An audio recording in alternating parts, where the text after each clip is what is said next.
Welcome back. Less than 36 hours left for the 1993 Bombay blast convict Yakub Memon scheduled execution. But the big breaking news coming in at the moment is that with the Supreme Court bench divided over whether or not to go ahead with the hanging as scheduled after a split decision, the petition has been referred to a larger bench that will take up the convict's petition tomorrow. That's the story that we are getting. And at the moment, as I said, the Supreme Court will begin the hearing, as you can see in your flashes, a 3-member bench at 10:30 a.m. tomorrow morning. This is after there was a split verdict in that case, in the Yakub Memon case. Joining me now at the moment, Prashant Bhushan, advocate of the Supreme Court, is joining me. Nitin Pradhan, senior criminal lawyer from Mumbai, to try and understand what this means. Prashant Bhushan, what does this now mean? The very fact that the Supreme Court has gone ahead and constituted a larger bench to hear the Yakub Memon plea, because 30th July or day after tomorrow is the scheduled day of execution. Well, it means that because there was a split opinion among the two judges who heard this matter today, therefore a fresh 3-judge bench has been constituted to hear this case, and in case the hearing remains inconclusive till the time that the hanging is scheduled, I am sure that they will stay the execution till such time that they are in a position to decide the matter. The issues, I mean, the split opinion among the two judges was essentially on the basis, Justice Kurian Joseph felt that firstly, the curative petition of Yakub Memon should have been heard by a bench which included the judges who heard the review petition, because the original judges who had heard the main appeal of Yakub Memon, they had retired, and therefore the rule for curative petition is that it is heard by the original judges who have heard the matter plus the senior 3 judges of the Supreme Court. So it should have been heard by all those 3 judges who had heard the review petition. So is it purely therefore on procedural grounds? Is it purely on procedural grounds that therefore tomorrow the 3-judge bench will now decide, because the same bench A, and B, because the curative petition, the death warrant was issued by the Maharashtra government even before Yakub Memon had brought his curative petition to the court? Will they hear both these procedural grounds, or is it on substantive issues whether Yakub should get the death penalty or not that the court will hear? No, there is a substantive issue also, which is that there is a mercy petition which has been filed after the dismissal of the curative petition, after the judicial process was over, until those mercy petitions are decided. Because see, there is a new fact which has come into play, which apparently was neither brought to the notice of the trial court nor the appellate courts earlier, nor was it brought up really before the President, which is the mitigative grounds cited in an article by Mr. Raman, who was a senior intelligence officer who was involved in bringing Yakub Memon back to India, as well as who followed the subsequent developments in the case, and who has pointed out that Yakub Memon was brought willingly to India, and he cooperated fully with the investigative agency in order to help them get more evidence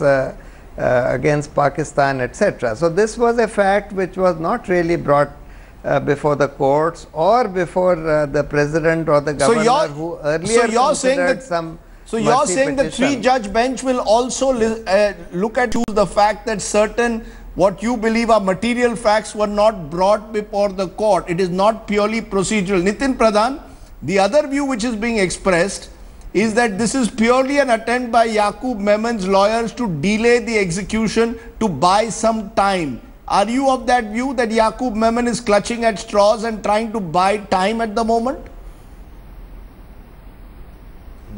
Frankly speaking, this is the last chance for him, and this is the only chance for him. Once the sentence is executed, what is the meaning in deciding whether there is a curative petition was pending, whether there was any legality, illegality while passing the order of death sentence. So this is the last chance for him. Let him have do you that believe he chance. deserves it or not? Let the If material evidence, Mr. Pradhan, No, material evidence question that is- Yakub no, the Memon was human- fully cooperating with the agencies, that he was brought back by the agencies and he shared information including about Dawood and Tiger Memon's whereabouts. If this information was not provided to the courts, should this not be a ground for rehearing the case, for reviewing the case in your view? This could be, but frankly speaking, this is the deficiency in service by his lawyers there.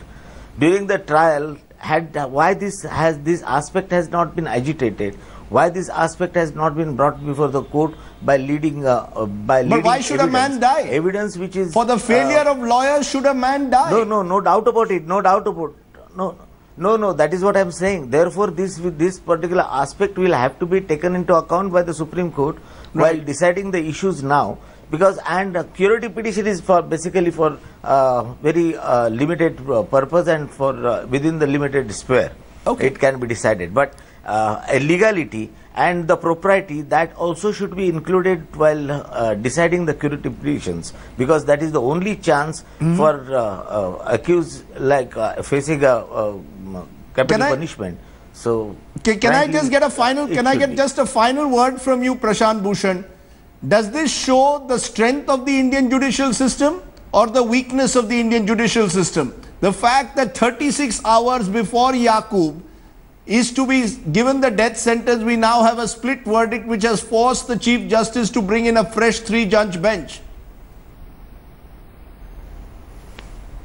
Well, it shows both the strength and the weakness of the Indian judicial system. It shows that sometimes through the Indian judicial system there can be miscarriage of justice, sometimes even very serious miscarriages of justice.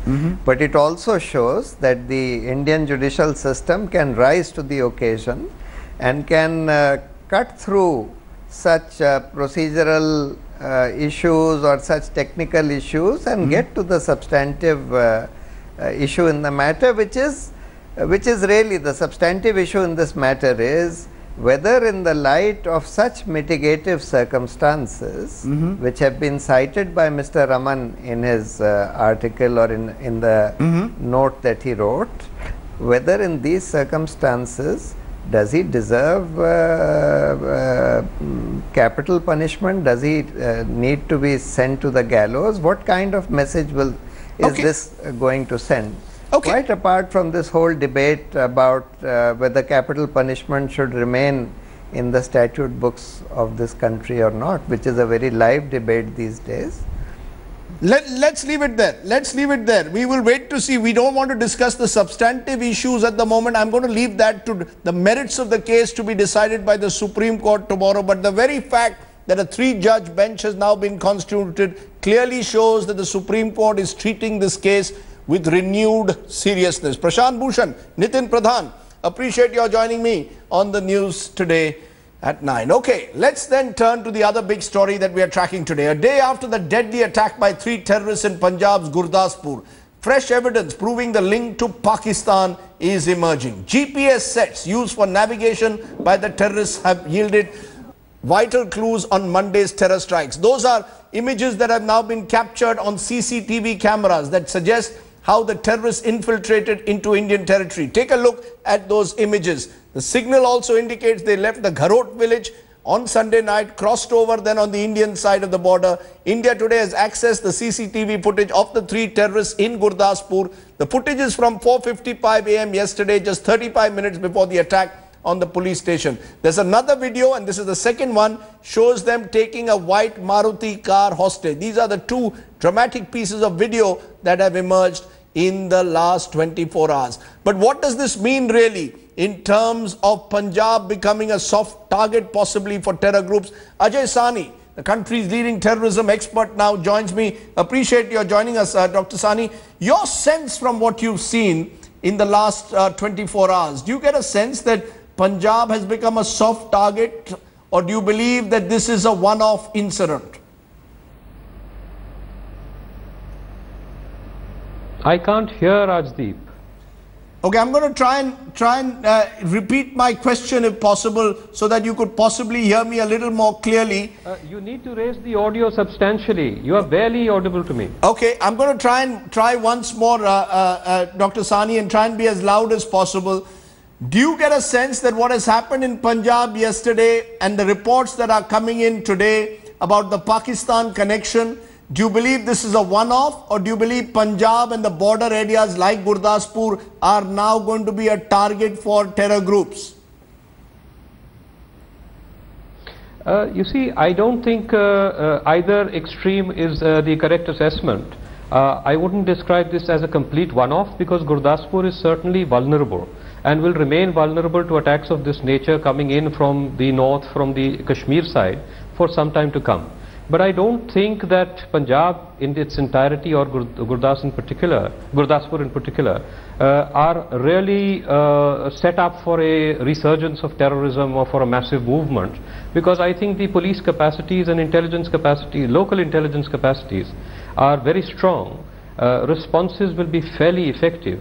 This does not completely guarantee that there will be no further incidents, but I don't think you can see a sustainable campaign in the area. The reason I'm asking you this is because there have been some reports which suggested that the original target could have been the Jammu area, but because that area is fortified, they moved to Gurdaspur. There were some suggestions yesterday from the Home Ministry that they could be linked to Khalistani terrorist groups, but those are rapidly now being dismissed, and the focus seems to be on groups like Lashkar. Your sense, is there any kind of larger network operating here? Not at all. I think the Khalistani element is completely demoralized, utterly defeated, and I do not see any possibility of a resurgence of Khalistani terrorism. What I do see is the possibility of some redirection of Islamist extremist terrorism from the Pakistan side, from the Jammu and Kashmir side, anywhere outside, in case they have operational difficulties within Jammu and Kashmir, which is often turning out to be the case. In that case, they cross the border, find a proximate or a relatively proximate target, and they will attack there. So there is a risk, but I am sure that this will be a very significant warning. There have been precedent cases of this nature, lesser cases in the past, and I think the Punjab police will ensure that it is better prepared in future to disallow even the limited damage that has taken place in this case. Just one more question, Dr. Sani. One of the worrying aspects of yesterday was the fact that when the initial attack took place, the police seemed to be not just caught unawares, but they didn't seem to have the necessary equipment, whether in terms of guns, bulletproof vests. Does that worry you, that perhaps at the local level, at the constabulary level in particular, there isn't the preparation to take on well-armed terrorists? Absolutely. You see, the police is at this juncture simply substituting courage for capability and capacity. You must understand that the force that was set up in the 80s and the 90s to fight the terrorism, which was very, very effective, is now, number one, aging. People who are replacing them do not have the kind of exposure and orientation that those people had when they were in their youth and in their prime. You must also understand the circumstances, extremely unstable circumstances within which Punjab is currently operating. This is a state that is near bankruptcy. They barely manage to support their salary bills. There is no reinvestment in training, in upgradation of capabilities and capacities, and there is a general environment of, I would say, resentment, frustration, and neglect. I'd like to just give you one number in this. You know, 13 years of terrorism, and at the end of that, for the succeeding 5-6 years, Punjab was still the second highest per capita income state in the country. By last year, it had collapsed to the 14th position. So you must understand, terrorism and counter-terrorism occurs in a political environment. And the political environment in Punjab and the economic and social environment in Punjab is enormously deteriorating. I'm going to So leave you can't isolate the police from that and say, oh, the police should have, yes. No, I think you've touched on very important points that need to be heard by the powers that be in Punjab and at the centre, who perhaps have simply failed to recognize what's going wrong on the ground. But Dr. Sani, as always, a pleasure talking to you. Thank you very much for putting this entire issue in some perspective for our viewers. While the Punjab police led the attack against the terrorists with valor and might, several others saved lives without the use of arms or ammunition. Today, I want to introduce you to some of Gurdaspur's unsung heroes. Jugal Purohit now reports from Gurdaspur.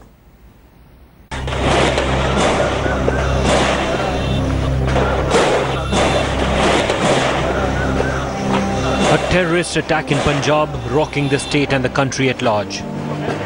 While the tragedy was mind-numbing, there are also tales of extreme bravery and proactiveness that helped save a lot of lives. It was along these very railway lines that the terrorists had planted 5 mines to ensure that on a bridge, when the biggest, the most packed train of the day would come by, which was connecting Pathankot and Amritsar, to blow that up, and then from there on, the coaches, the engines would have fallen 20 feet down into a gorge, into a nala, thereby killing hundreds of innocents. अपना भाई इधर भेजा, फाट gate keeper को भेजा, gate keeper के पास भेजा तो उसने बोला भी जाओ जाके देखो कि पुल पर बम बंधे हुए हैं। तो जब देखा उन्होंने जाके तो उस टाइम ट्रेन आ गई, फिर ट्रेन उसको रोका, सारी पब्लिक खड़ी हो गई, तो बड़ी मुश्किल से ट्रेन रुकी गई। Another instance of bravery and courage displayed by Nanak Chand, the driver of the bus that was attacked by terrorists. Undeterred by firing, he drove the bus to a hospital and informed the police about the incident. Fire चल रहे थे तो मैं तुरंत गाड़ी सीधे civil hospital Gurdaspur में ले आया और कनेक्टर की मदद से हमने दो जो सवारियां थी जख्मी उनको एडमिट कराया. Family of SP Baljit Singh, however, is inconsolable, with the slain police officer becoming the third martyr in the family who has fallen fighting terrorists, also making a desperate plea to the government. ਇਹਨਾਂ ਦਾ ਆਪੇ ਜਿਹੜਾ ਮਹਿਕਮਾ ਵਾ ਉਹਨਾਂ ਨੇ ਆਪੇ ਸਭ ਕੁਝ ਕਰਨਗੇ, ਬੱਚਿਆਂ ਨੂੰ ਆਪੇ ਨੌਕਰੀਆਂ ਦੇਣਗੇ, ਰੋਟੀ ਚ ਪਾਉਣਗੇ. Another place, another story of loss. But the young daughter of martyr Sukhdev Singh, who died fighting the attackers, is proud of her father. Sukhdev Singh ਮੇਰੇ ਪਾਪਾ ਸੀ ਤੇ ਉਹ ਦੇਸ਼ ਲਈ ਸ਼ਹੀਦ ਹੋਏ, ਸਾਨੂੰ ਉਹਨਾਂ ਤੇ ਮਾਣ ਹੈ. ਅਸੀਂ ਇਹੀ ਚਾਹੁੰਦੇ ਹਾਂ, ਸਰਕਾਰ ਅੱਗੇ ਹੀ ਅਪੀਲ ਕਰਦੇ ਹਾਂ ਕਿ ਸਰਕਾਰ ਸਾਡੇ ਪਰਿਵਾਰ ਵੱਲ ਜ਼ਰੂਰ ਨਜ਼ਰ ਮਾਰੇ. While terror attacks have devastated several lives, none are more affected than the ones who lost their dear ones fighting terrorists. Now all they seek is some assistance from the government to take their lives forward. With Jugal Purohit and Satyendra Chauhan in Deenanagar, Bureau Report, India Today. The heroes, in a sense, tragic heroes of Gurdaspur. Okay, breaking news is coming in at the moment, because at the moment now there is more confirmation coming in of the alleged involvement of Goa's former Chief Minister, Congress's Digambar Kamath, in the Louis Berger bribe case. 2 officials of Louis Berger have told the Goa police that Digambar Kamath received bribes worth 1 crore and more, and also former PWD Minister Churchill Alemao was bribed. Our correspondent Mayuresh has accessed the Section 164 statement which has been made by these 2 officials indicting Churchill Alemao and former Congress Chief Minister Digambar Kamath in the Louis Berger case in Goa. Goa's bribe gate. Alemao, we are told, has taken a bribe around 70 lakhs, and the Louis Berger officials met twice to hand over the money. Now this is coming as a major blow to the Congress while the Parliament session where they are raising the issue of corruption. Quick update from you, Mayuresh. Is this now on record? Is the statement on record that the officials have given under Section 164 naming specifically Digambar Kamath and Churchill Alemao? Certainly, Rajit, the statement is on record that these two officials have named Churchill Alimo and Digambar Kamath in this bribery case, and they have clearly mentioned in their statement, which was recorded under 164 CRPC, that these two officials paid bribe, respectively 1 crore and somewhere around 60 to 70 lakh to these two former ministers. Back to you. Okay, so it is now on record. Therefore, the Congress will have much to answer for. Digambar Kamath not picking up his phone at the moment. But remember, when we spoke to him a few days ago, he denied any involvement, challenged the government to prove his involvement. But clearly now, this case is going to haunt the Congress in Goa. Goa's bribe gate. Much more on that later in the show and in the coming days. News broke out yesterday that APJ Abdul Kalam was no more. There has been an outpouring of emotion, the likes of which we haven't seen in a very long time. Now, we've heard from all the politicians, we've heard even from friends of Dr. Kalam on this show yesterday and today. But remember, Dr. Kalam was also, at the end of the day, when he was Rashtrapati, dealing with the large employment in Rashtrapati Bhavan, the staff of the former president. They were completely people who saw him up close and personal. Smita Sharma spoke to some of them as they reminisced about India's most loved president, APJ Abdul Kalam. I will be speaking exclusively to the men who served former President APJ Abdul Kalam and talk to them as to how they remember the missile man. Mr. Sahu, if you could give me a sense, how was President Kalam as a human being to work with? He was very simple and very aggressive towards the children. Okay. And he likes very much children. What I have seen during the five years tenure with President, I have never seen till date such a children-loving President. Was Dr. Kalam a voracious reader? Was he always with books?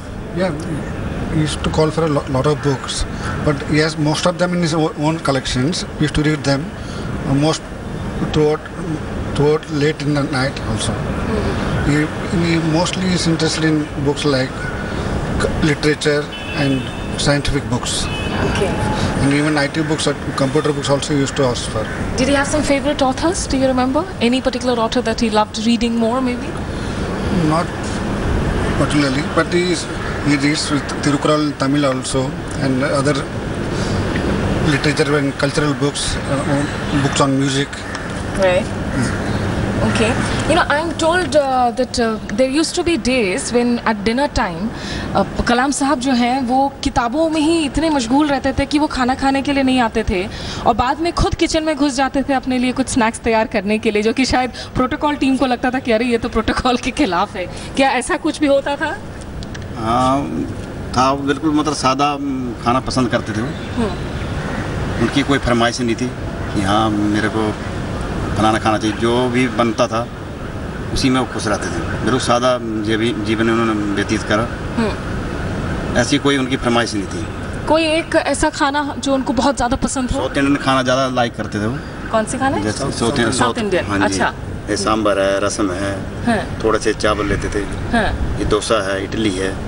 ये उनकी ज़्यादा. Non vegetarian नहीं खाते थे वो? बिल्कुल नहीं, बिल्कुल नहीं. ऐसे non vegetarian? Pure veg. Pure veg थे.